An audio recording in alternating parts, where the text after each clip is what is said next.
How many worlds I've conquered.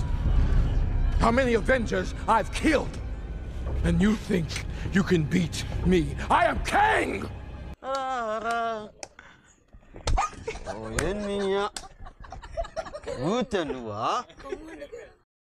Kang story సగంలో ఉండగానే doctor డూమ్ తెచ్చేశారు. అసలు క్యాంగ్ సంగతి ఏంటి, తను మళ్ళీ వస్తాడా లేదా రాడా, క్యాంగ్ ని మళ్ళీ చూపించి ఎండింగ్ ఏమైనా ఇస్తారా? సో వాటన్నిటికి ఆన్సర్స్ కావాలంటే మీరు పక్కాగా ఈ వీడియోని లాస్ట్ వరకు చూసేయండి. అండ్ వీడియో వస్తే లైక్ చేయండి, సబ్స్క్రైబ్. ఇంకా క్వాంటమ్ రిలీమ్ లోకి దుకేద్దామా?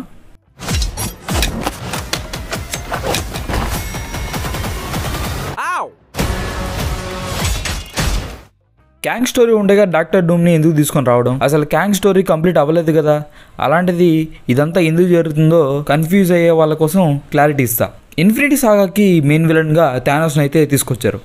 దాన్ని ఎండ్ గేమ్తో ఎండ్ చేసి తర్వాత మల్టీవర్స్ సాగాని అయితే మనకు తీసుకొచ్చారు. దానికి కాస్త ఓ విలన్ కావాలి, అది థానోస్ లాగా. అట్లా అని చెప్పేసి థానోస్ లాగా లేట్గా రివీల్ చేస్తే ఆడియన్స్కి అంత పేషెన్స్ ఉంటుందో లేదో అనే భయంతో మార్వెల్ అయితే తనని స్టార్టింగ్లోనే ఇంట్రడ్యూస్ చేసింది. స్టోరీ సరిగ్గా తీసుంటే పర్లేదు, లోకి తప్పిస్తే మల్టీవర్స్ స్టోరీకి న్యాయం చేసే ప్రాజెక్ట్స్ అయితే ఏవి వర్కౌట్ కాలేదు. అందులోనూ క్యాంగ్ని యాంట్మ్యాన్ క్వాంటమేనియాలో పూర్తిగా రివీల్ చేసి తన ఓవరాల్ లుక్, పవర్స్, అబిలిటీస్ వీటన్నిటిని చూపించేశారు.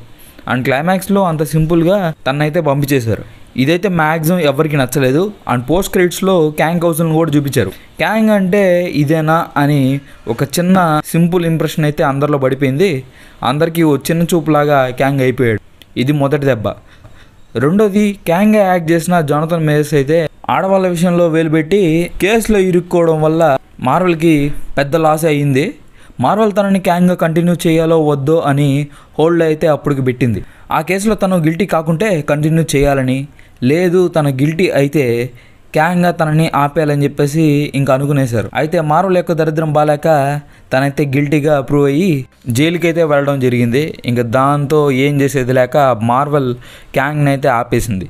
ఈ విషయంలో మార్వెల్ అయితే బాగా గందరగోళంలో పడి ఆ గ్యాప్ని ఫిల్ చేసేందుకు ఏవేవో కళాఖండాలను అయితే దింపింది.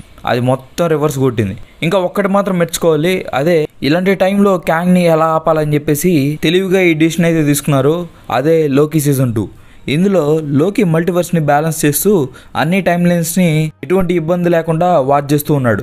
ఇంకా మెయిన్గా అన్ని టైమ్ లైన్స్కి ఫ్రీ విల్ అనేది ఇవ్వడంతో అవి చాలానే బ్రాంచ్ టైమ్ లైన్స్ని అయితే క్రియేట్ చేసుకుంటూ వెళ్ళాయి. దీన్నైతే డెడ్పూల్ అండ్ వోల్వరిన్ మూవీలో అయితే చూసాం. ఇలా జరుగుతున్న అన్నిటినీ ఎలాంటి ఇబ్బంది లేకుండా లోకి అయితే బ్యాలెన్స్ చేస్తున్నాడు. అయితే జోనథన్ పనికి క్యాంగ్ని ఇంకా ఆపేయాలి కాబట్టి లోకి మల్టీవర్స్ బాధ్యత ద్వారా క్యాంగ్ ఏ టైమ్ లైన్లో రైజ్ కాకుండా అక్కడికక్కడే ఆగిపోయేలా టీవీతో కలిసి ప్రతి క్యాంగ్ వేరియంట్ని తన టైమ్ లైన్కే పరిమితం చేసి తనని పవర్ఫుల్ కాకుండా చూస్తూ ఉన్నారు.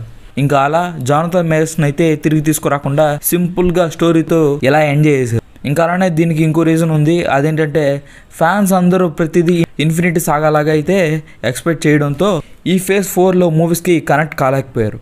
అందులోనూ ఓజీ అవెంజర్స్ దాదాపు ఎండ్ అయిపోవడంతో అందరికీ మార్వెల్ మీద ఇంట్రెస్ట్ అనేది తగ్గిపోతూ వచ్చింది. ఇంకా క్వాంటమ్ మేనియాలో ఈ మల్టీవర్స్ సాగాకే బిగ్ బ్యాడ్ అయిన క్యాంగ్ స్టోరీని అండ్ క్యారెక్టర్ని ఇంత సింపుల్గా చూపించడంతో ఎవరికి అది ఎక్కలేదు. ఇంకా అలానే అది ఎక్కువ నెగిటివిటీ అయిపోయింది. పోనీ రీకాస్ట్ చేద్దామన్నా క్యాంగ్ స్టోరీని ఇష్టపడే వాళ్ళు ఎంతమంది ఉన్నారో అనే భయంతో ఆ రిస్క్ తీసుకోలేక క్యాంగ్ స్టోరీని ఇలా లోకి ద్వారా ఆపేసి ఇంకా తనను రీప్లేస్ చేస్తూ రాబర్ట్ డౌనీ జూనియర్ని అయితే డాక్టర్ డూమ్గా తీసుకొస్తున్నారు. ఇంకా అలానే మార్వెల్కి సక్సెస్ రావాలని చెప్పేసి మళ్ళీ రూసో బ్రదర్స్ని అయితే రంగంలోకి దింపారు. సో అది సంగతి. క్యాంగ్ని ఈ విధంగా లోకి ద్వారా ఆపేశారనమాట. ఇప్పుడు మీకు క్లారిటీ వచ్చిందని అనుకుంటున్నాను. ఇంకా డాక్టర్ డూమ్ క్యాంగ్ని ఎలా రీప్లేస్ చేస్తాడని చెప్పేసి ఇక్కడే అర్థమైపోతుంది. సింపుల్గా మల్టీవర్స్ జరుగుతుంది కాబట్టి క్యాంగ్ని అయితే టీవీ ఆపేసింది. డాక్టర్ డూమ్ అయితే వేరే టైం లైన్ నుండి ఈ సీక్రెట్ టైం లైన్ కనుక్కొని తన విధ్వంసాన్ని స్టార్ట్ చేస్తాడు. సో అది సంగతి.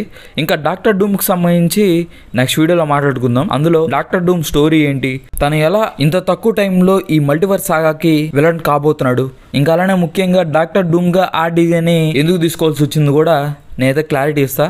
సో క్లారిటీ వచ్చిందని అనుకుంటున్నా. దీనిపైన మీరే అనుకుంటున్నారు? కామెంట్స్ చెప్పండి. ఇంక వీడియో వస్తే లైక్ చేయండి, subscribe. Thank for watching. Bye.